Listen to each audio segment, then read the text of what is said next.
here and worked setting up a mill on a farm in Hertfordshire. Long story short, then we used to sell the flour and the oil to Nourished Communities, and that's how it was a link to Rollo.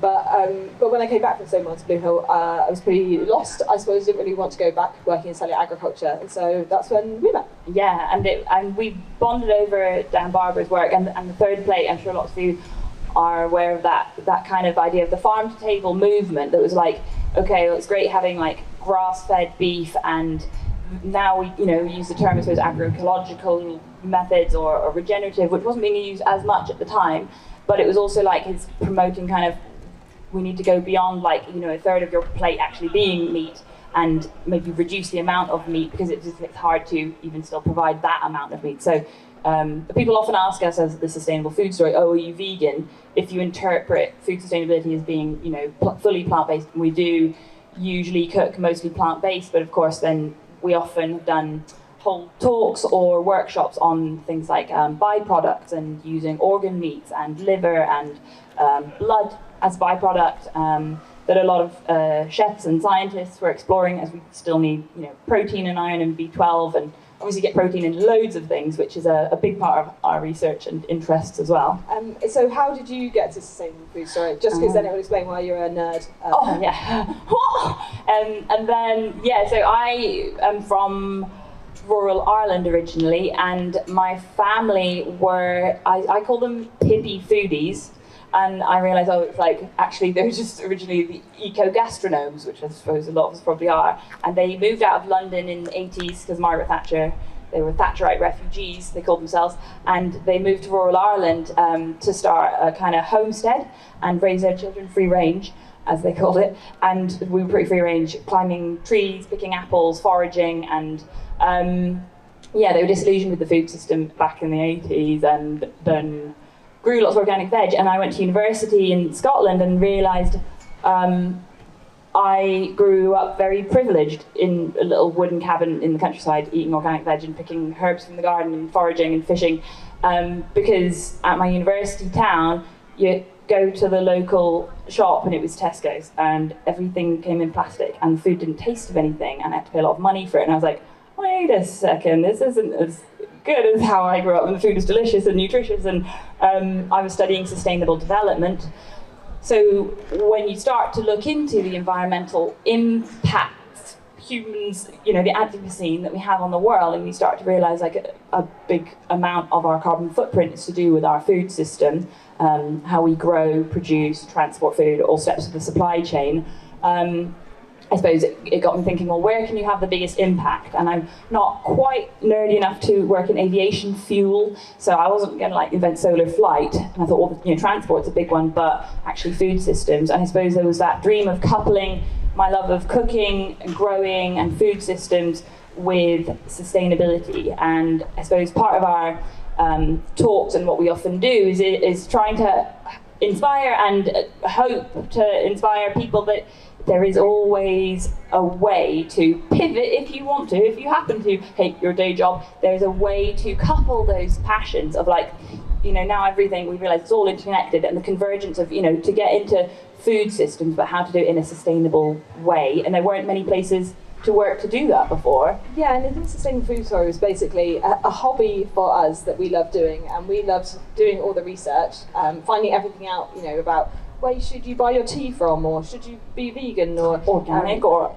unpackaged. We basically wanted people to be able to come and not have to take on some of that research. It's supposed to love of food, I suppose, but also not have to worry all the time that they're making the right decisions. Yeah. Because when I think we've all been there, where you know so much or you know too much, and then you go to the supermarket or the shop or whatever, and it becomes quite hard to choose. Fatigue, it becomes quite difficult to choose things, to make the right decisions, whatever they are. So we wanted to take that away from people having for that one night just to worry about everything. Like when you go to a restaurant and you're like, oh, what's the most sustainable choice? And it's like, well, what if we bring together lots of produce? And I guess that's then how we met Rollo and got to know Nourished Communities, because obviously there are lots of great places now who help take away a bit of that burden of like, how do I decide what is the best, most ethical choice when you've got amazing suppliers and vendors who can tell you this information and help you make those decisions. Like when you go to buy clothes, you're going to, think about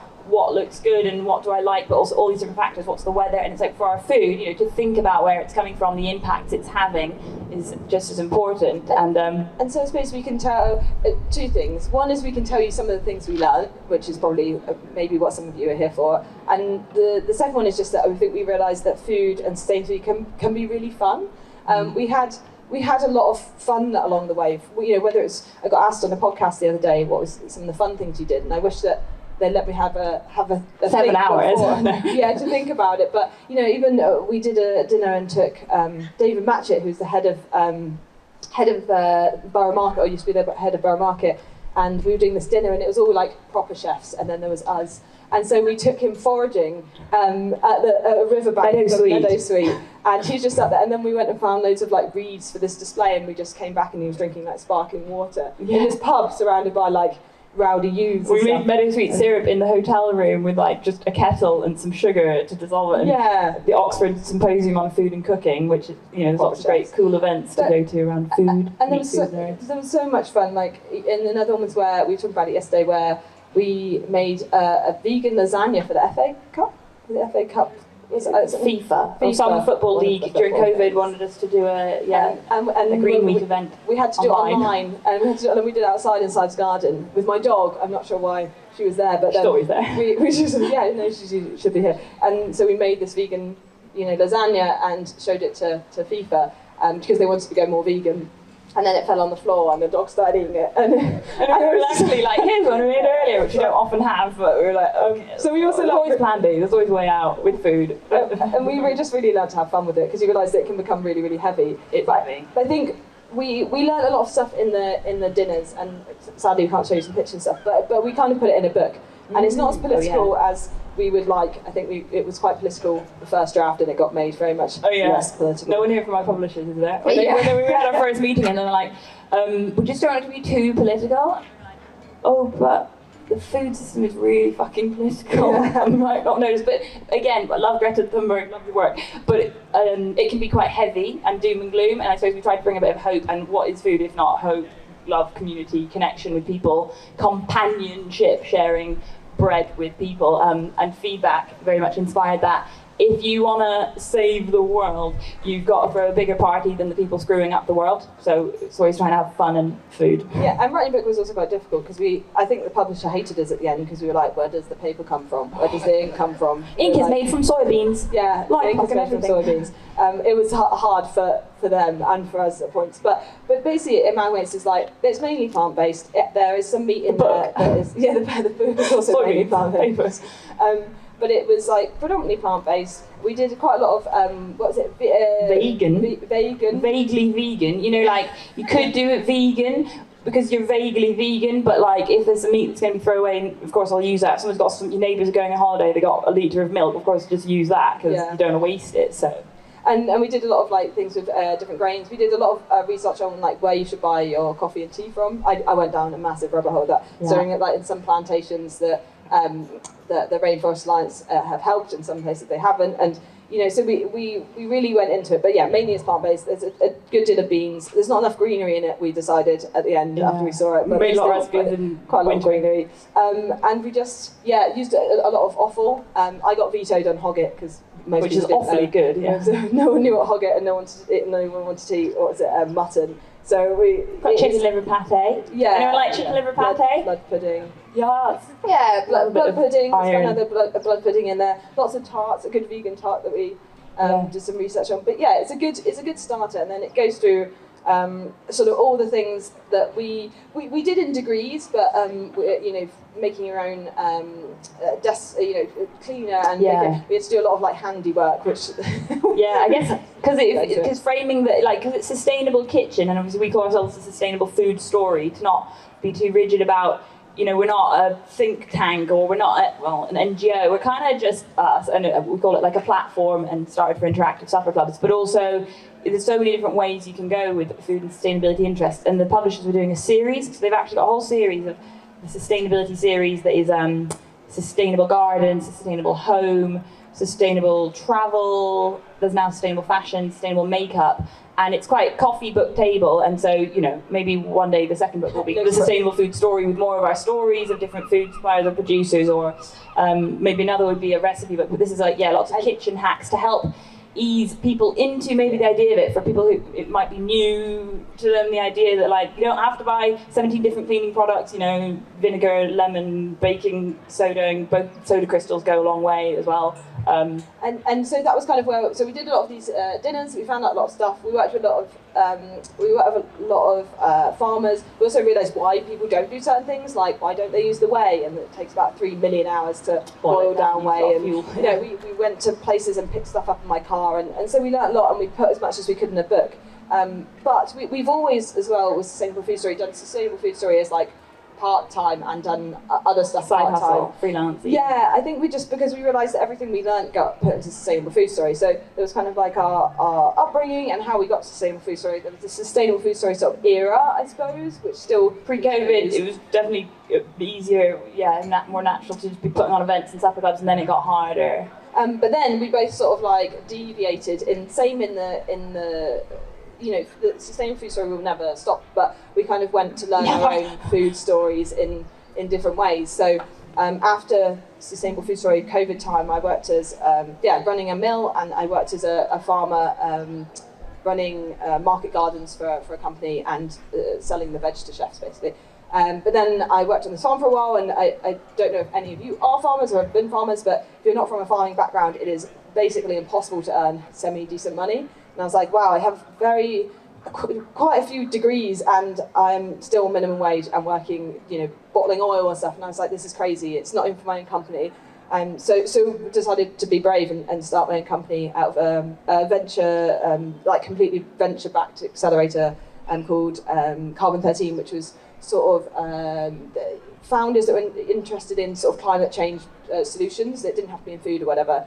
I met 2 other people who are lovely, Frankie and Wes, and we founded a company called Food Squared, which it started off using farm waste to make ingredients, and then somehow ended up making plant-based shrimp. And so our company makes plant-based shrimp. Never been done before. Yeah, yes. If anyone wants to ask, I'll ask, but if not, I won't bore you. But convoluted route of proteins. Well, actually, it's so basically we wanted to do something that's healthy that you can swap for shrimp, that was plant-based, good for as much for farmers as possible, and for the food system as possible, but also that people didn't feel like they were eating something they didn't want to do, because there's been a big rise and fall of plant-based meats, and basically because they haven't got better. A lot of them haven't, and the ones that have are sort of poking through. But anyway, so we've made plant-based shrimp for food service that goes into sort of I don't know if anyone knows as well the environmental footprint of shrimp, warm water shrimp, so the ones that come from from the sea, essentially, from sort of their environmental footprint.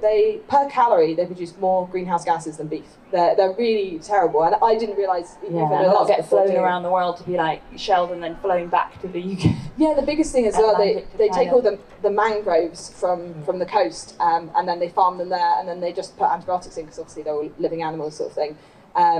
And they're just a very, very highly polluting a source of protein, I suppose. So that was a good springboard, I suppose, for the shrimp. So I have got some to feed people inside afterwards. We've got some samples and stuff like that just to see what people think. But it was basically, if we could stop those shrimp going into things like ready meals, ready to go food, where we're British, we put shrimp in or prawns in everything. Everything we're just tikka masala, put some prawns in it. So if we could stop that for plant-based prawns, hopefully that would be a good thing. But where have you gone? And then because I don't know how long we're chatting for, but I don't bore people. And we want to get interactive as well, and foodie bits. So I'll go on to my foodie bits, and before I get to those foodie bits, I'll explain. So on what day is it today? Sunday. On Friday, I got back from the Congo rainforest where I live, and I brought some snacks. But 6 months ago, I lived in the Antarctic. So, and I'm not lying. So after COVID, you know, when you're like, oh, you can't travel and you're stuck in your room. And I'd been a chef and teaching kids cookery classes at Global Generation for a long time, and I missed human interaction, funnily enough, and cooking for people, and earning money as a chef in a place where you're allowed to serve people food, which is really inspiring and I love to do. So I was doing a master's in nutrition for global health at the London School of Hygiene and Tropical Medicine. Big up that degree for like being one of the only kind of degrees out there, I think. Bringing together nutrition and food sustainability, food systems, research around, you know, carbon footprints, biodiversity, farming, international development, health, One Planet Health, all the topics that I think we should all work in instead of lots of other bullshit jobs and things, because I'm really biased. I think we all need to be focusing on these huge challenges that face the planet and the future and all of us and our well-being. So I was finishing up that master's online, as you had to, and then has anyone gotten to the end of a degree ever and gotten that feeling like, oh my god, I've got to have a job as soon as I finish my degree, I'll just throw in some job applications to like random things, which is how I ended up in London working for Greenpeace originally after my first degree. And then, so I threw in a random job application to this organisation called BAS, the British Antarctic Survey, and then I went to live in the Antarctic to be a chef with the British Antarctic Survey,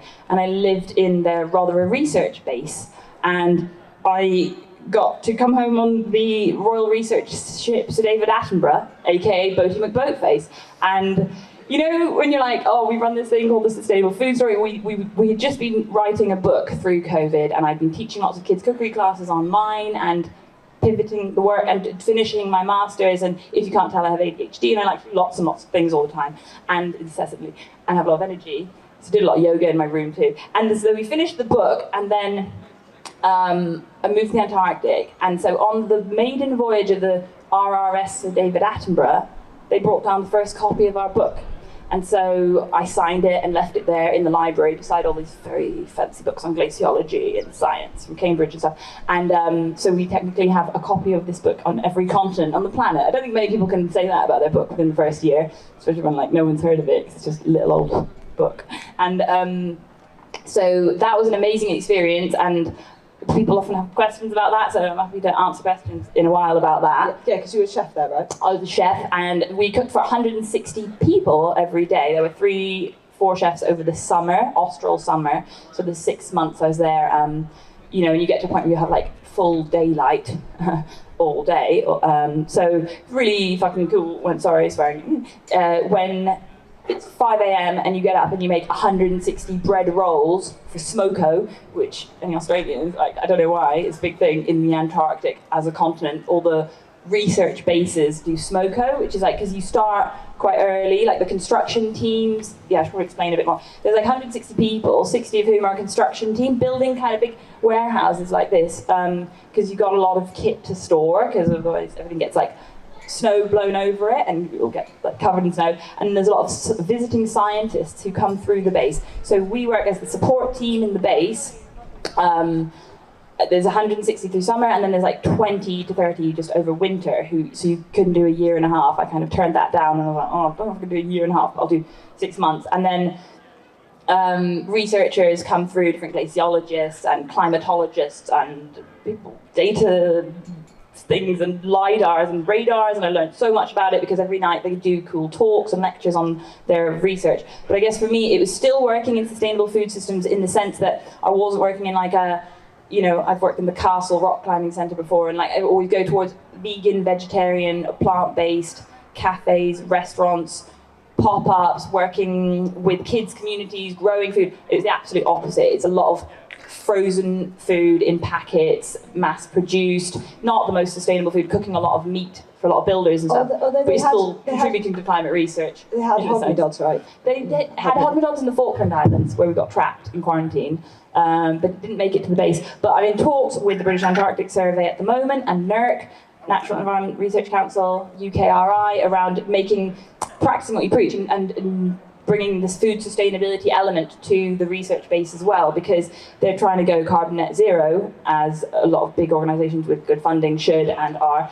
And But yeah, the food was amazing. Cooking, for 160 from 5 in the morning, and then you'd be finished actually sometimes by 2 o'clock. It was probably more reasonable hours than most chef hours in London, because we just worked 5 days a week, because we had a good head chef who was doing our rota. And so then I would be finished at 2 o'clock, and then I would get to go out on the boats, ribs, out amongst icebergs, watching humpback whales, casual, like watching killer whales and orcas rip seals to shreds, and hanging out with like Adelie penguins, and amazing bird life. And then I learned to ski, and I learned to snowboard, and I learned to drive a skidoo, and it's all in the name of food systems and sustainability and climate research, which was also fucking awesome. I would highly recommend anyone who work in the Antarctic. They have loads of jobs going. I mean, anything, like they take on engineers, carpenters. Amazing carpentry shed. Anyone can go in, use the lathes, and a whole room full of skis. You can just use all the stuff. And then after that, I came back. And then what happened? We did a few eventy things, I suppose, last summer. We were at Green Man Festival, we did some talks.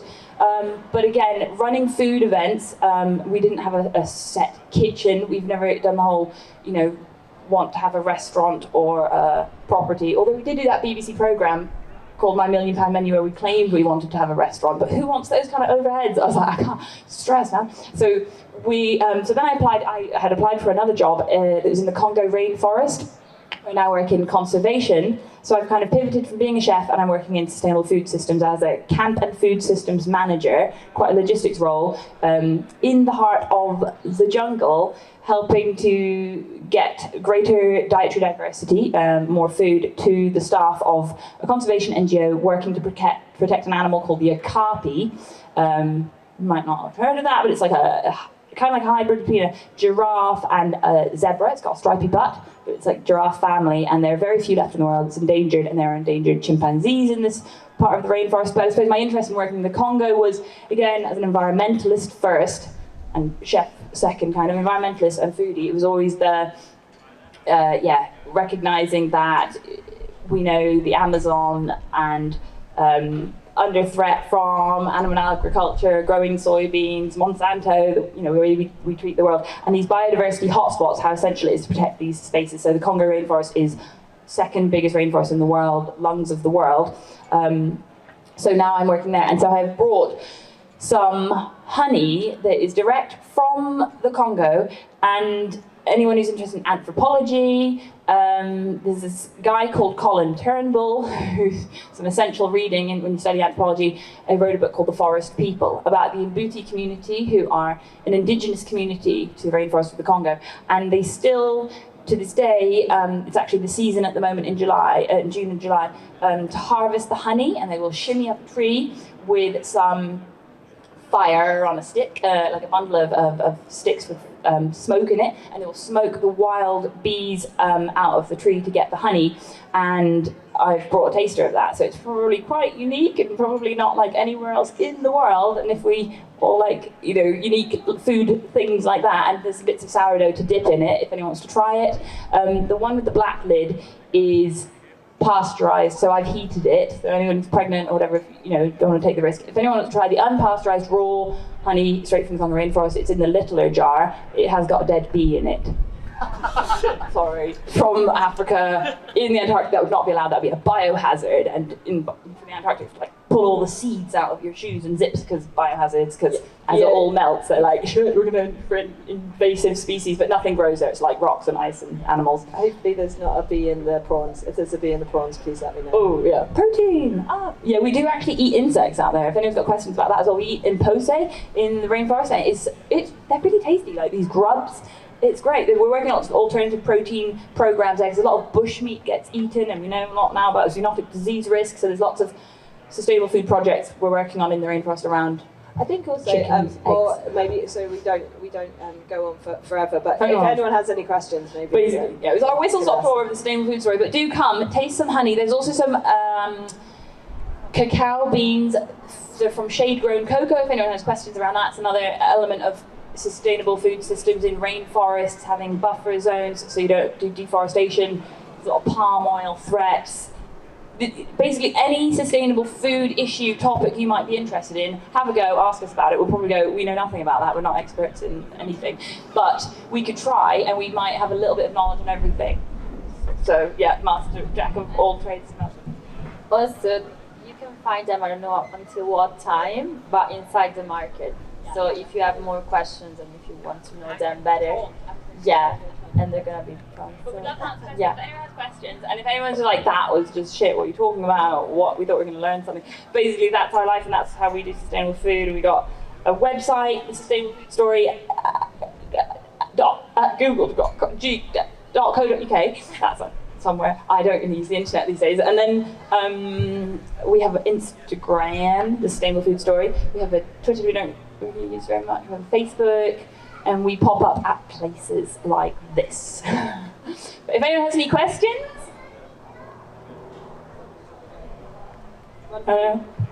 What's everyone going to see today? I've got questions. What's everyone going to see? Oh, you have a question? Okay, yeah. No, go for it.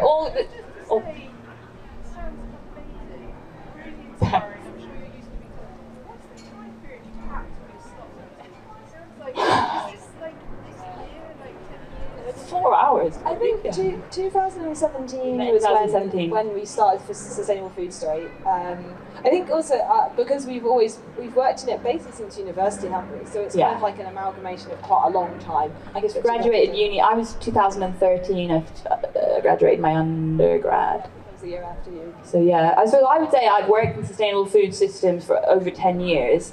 So like before it was cool, because like we're hipster like that.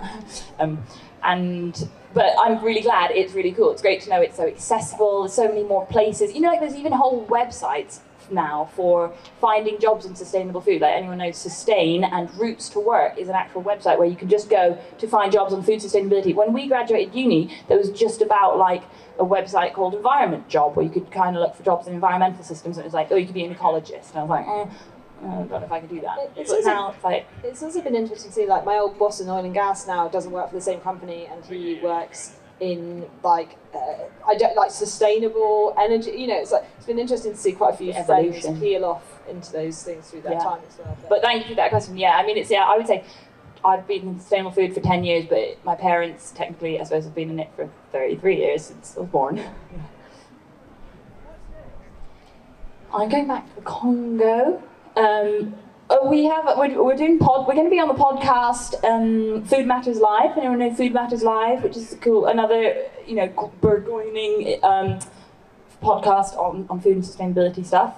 And we're going to be. I think for sustainable food, when we come back together, we do things. The book will always be there, but I think for each other, for mine, I've realised that, like I said, I really do love farming. Like, I really want to farm, but it's just finding a way to do it where I'm not struggling to make ends meet. You gotta inherit a farm, it's so easy. Yeah, it's a lot of inherited wealth, which I understand, I understand also why they don't want to share it, but I think there's got to be some subsidy, legislation around how you can get first generation farmers into farming, especially you can do it in fruit and veg.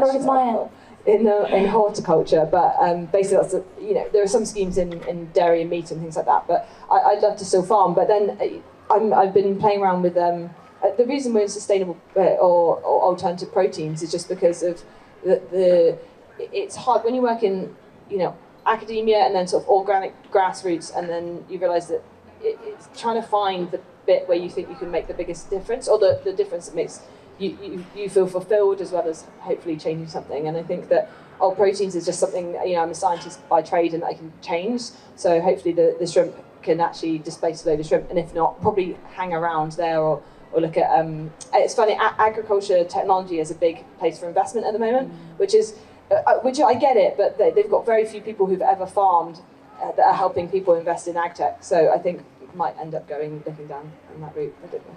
Yeah. Oh, another question. Yeah. The Antarctic, yeah, South Pole, yeah.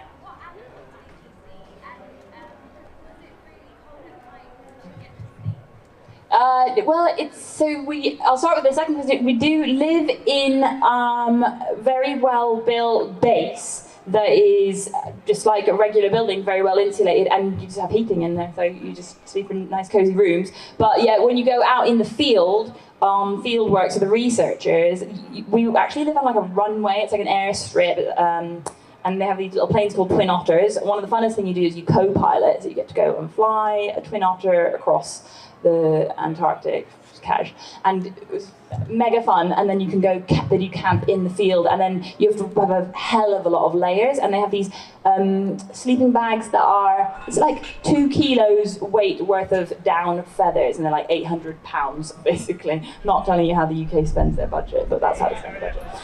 And thick layers of sheep's wool, sheep's skins. You sleep on sheep skins basically, and you can dig snow tunnels and igloos. And Did you go in the summer? Was it? I was in austral summer. Yeah, so austral summer is actually, I mean, like with the Arctic as well, temperatures do get up to, well, breaking records. Yay, great.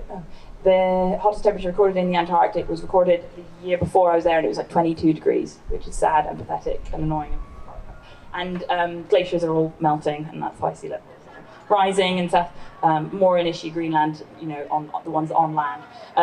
But yeah, it's actually moderately warm. I would say the coldest temperature I experienced was minus 26 degrees when I flew into further internal into the continent. But we're on the coast, so the coast is actually balmy, and it's about -5 to +5 through the summer.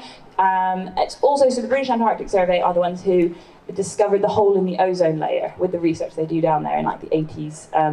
And the hole in the ozone layer, it is actually thinner over the southern hemisphere, the South Pole and parts of Australia, which is why you get very high rates of skin cancer in Australia and places. And it is getting less because one environmental thing that we got right, and we had like, you know, actually people agreed on, we don't need to use CFC in fridges and stuff. And so you do get sunburnt down there, and there's a lot of glare and reflection off the snow, and there's no trees and no shades if you wear a lot of sun cream. But the animals don't get sunburnt, but they are for some reason all black and white, I guess, because there's no trees and chlorophyll things. And so there were loads of chinstrap penguins, gentoo penguins. You don't get emperor penguins on the base where I was. They're at the Halley base, deeper into the continent. And then, yeah, humpback whales were amazing to see just daily out around the base. Orca whales, amazing birds like storm petrels that when they fly look like butterflies, and they drag their feet in the water to get the krill to come out from the little fish so that they can catch food. And then, there were blue-eyed shags. There were some bird researchers. I got to go and work with an amazing bird researcher called Paul, who was doing his PhD at Cambridge. And you go and catch great southern skuas, who are like giant brown gulls, and they attack you because they don't like it when you come up towards their nest. So you get dive bombed by skuas quite a lot. A lot of seals, like crab-eater seals, who have these amazing teeth. A really cool shape for like filtering krill. And you have what other kind of seals? Fur seals, who are quite aggressive. They're furry, but they're angry, and they will bite you. And one of the biggest fears there is like getting bitten by a fur seal, and the crevasses and stuff like that, frostbite and all those things.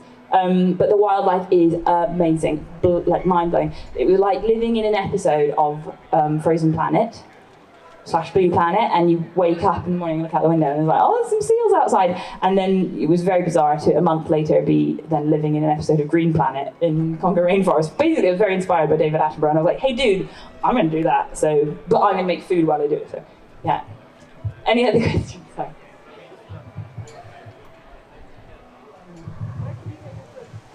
Nourished Communities. That's why I'm here. Yeah, but not in. So this is just for today, obviously. So it's not actually. We didn't think to bring any with us. So in your local shops. Yeah. Ivory in Islington, Finsbury Park, Waltham. So just here, Blackhurst Road. I don't know where you're based. Yeah. Yes. You can buy it in all of the independents, like all. You also bookshops. Yeah. Like, annoyingly, it is also on Amazon. It's like, but it's sold everywhere else as well, not just that. It's not destroying now. Yeah. Thank you so much. Really, very inspiring. Yeah.